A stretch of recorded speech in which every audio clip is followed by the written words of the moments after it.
Okey, bismillahirrahmanirrahim. Assalamualaikum warahmatullahi wabarakatuh dan selamat bila-bila kau tengok video ni lah. Ada orang tengok pagi, ada orang tengok petang, ada orang tengok malam. Okey.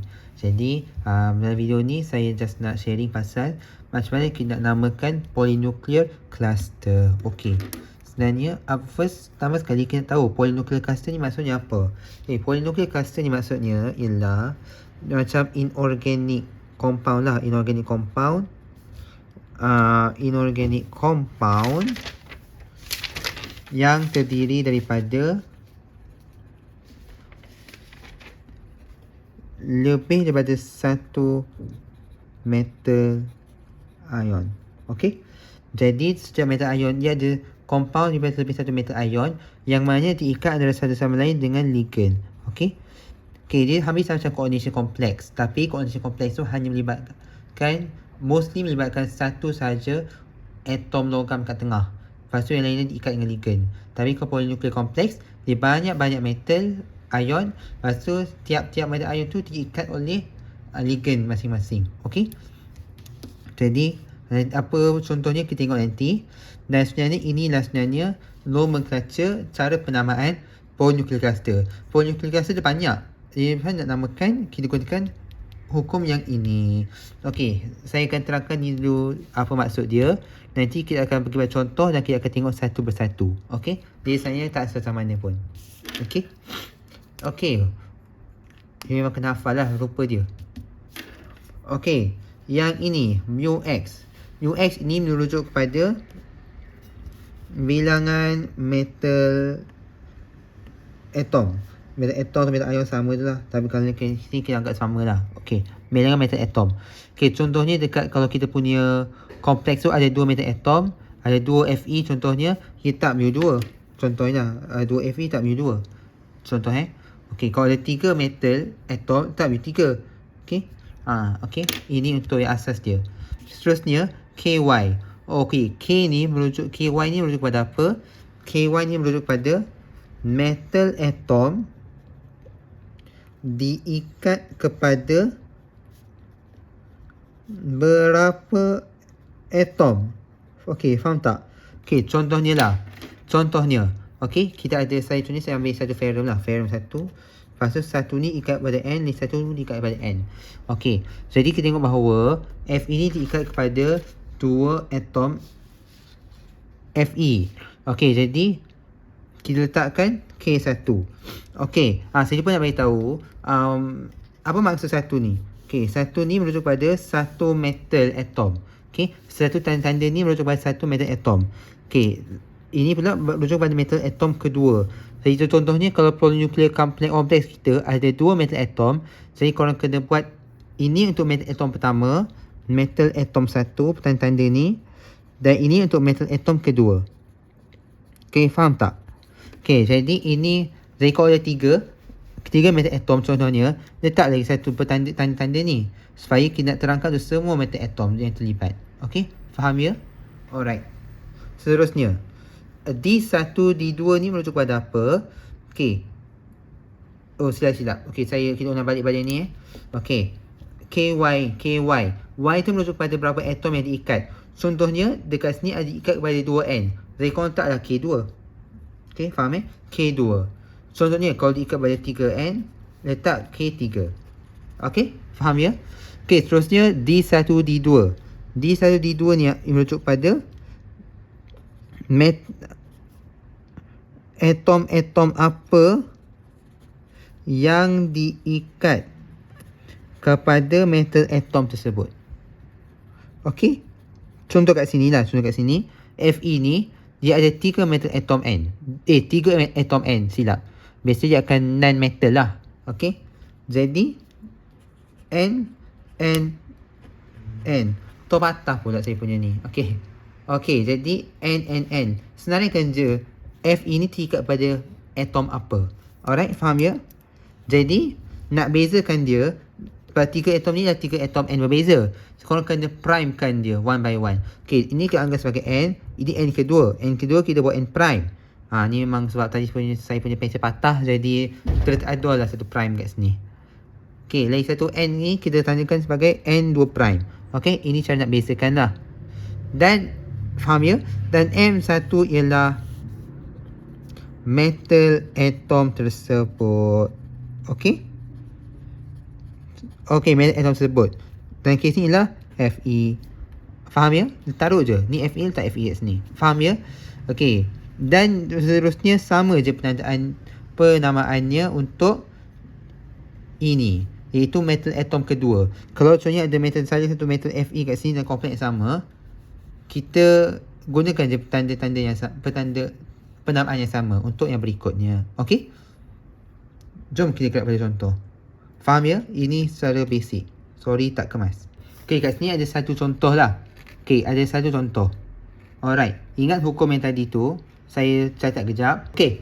Inilah hukum yang terlibat ya. Hukum yang terlibat. Alright. Okey, jadi jom kita tengok. First, kita tengok compound kita ni. Ini poin kompleks kita lah. Okey. First, kita tentukan ada berapa metal atom kat sini. Okey, kita tengok. Okey, 1, 2, 3. Kita ada 3 metal atom manganis, Mn. Okey. Jadi kita letak je mu3. Okey. Then kita tengok mana metal atom yang kita nak baca dulu. Okey, kita try baca yang ini. Okey, kita tengok ini dulu. Kiri ke kanan ya. Okey, kita tengok yang ini. Metal atom Mn. First, K1 diikat kepada berapa atom? Okey. K1 diikat kepada satu saja atom iaitu O. Jadi letaklah K1. Okey. Seterusnya O. Mn diikat kepada atom apa? O. Letak saja O kat sini. Okey. Seterusnya atom apa? Ni atom metal atom apa? Iaitu O. Iaitu Mn. Okey. Selesai untuk tandaan pertama. Okey, seterusnya kita pergi pada tandaan yang kedua. Kita tengok metal atom Mn yang ini. Okey. Okey, buat dua titik tindih kat sini. Okey. Mn ni diikat pada berapa atom? Kita tengok ada N dengan O. Okey. K2. Okey. Seterusnya, diikat pada atom apa? N dengan O.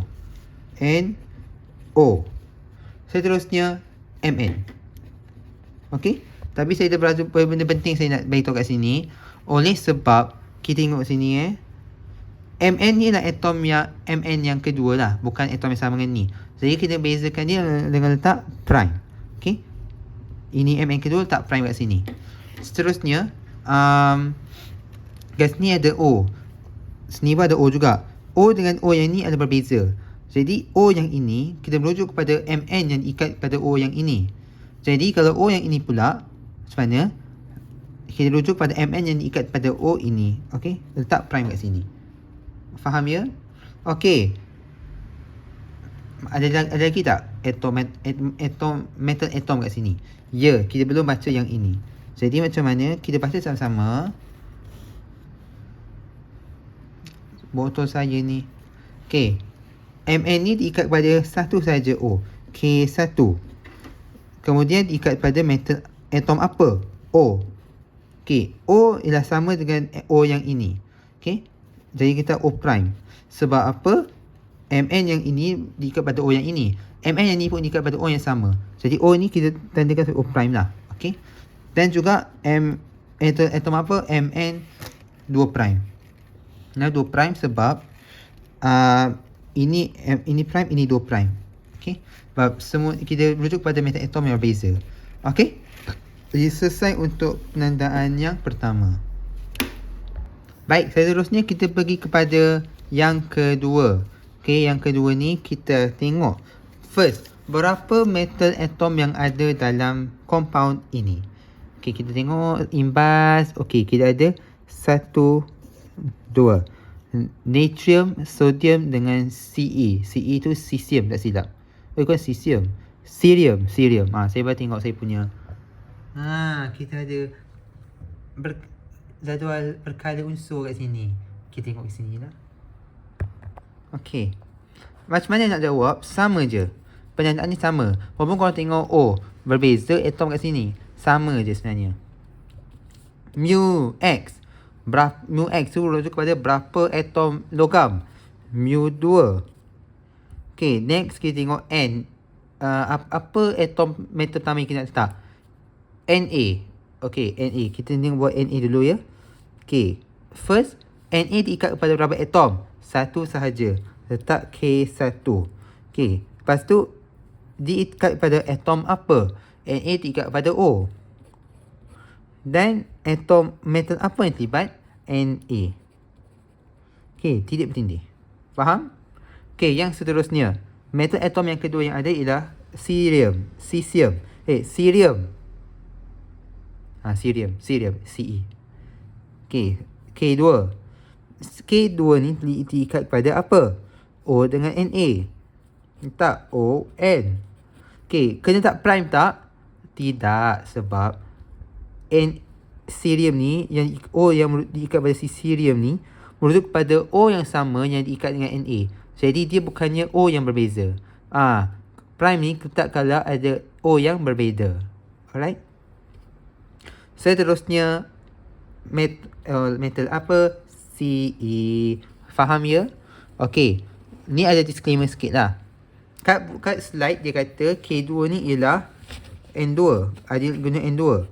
Tapi sebenarnya sama sahaja. Sama je. Boleh guna eta 2, boleh guna K2. Saya rasa benda tu sama je. Okay.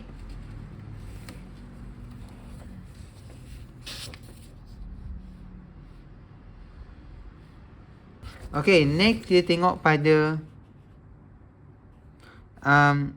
compound ketiga. Compound ketiga kita. Okay. First kita tengok ada berapa metal atom kat sini. 1, 2. Ada 2 atom Fe. Jadi letak mu 2. Alright. Seterusnya kita tengok metal atom pertama. Fe. Diikat kepada berapa atom? Diikat pada berapa atom? 1. Metal atom apa? N. Dan atom apa? Fe. Okay, titik tindih. Seterusnya kita tengok ini pula. Berapa metal atom yang diikat? Atom ni diikat pada berapa atom? 1. Atom apa? Nitrogen, N. Okay, tapi dia sebab dia berbeza dengan ini kita buat prime. Dengan ferrum, prime. Sebab ferrum ni berbeza. Okay. Jadi simple je kan. Saya tak rumit mana pun bab ni. Jadi itu sahaja untuk penerangan penamaan polynuclear clusters. Okay, itu sahaja. Assalamualaikum. Good luck korang.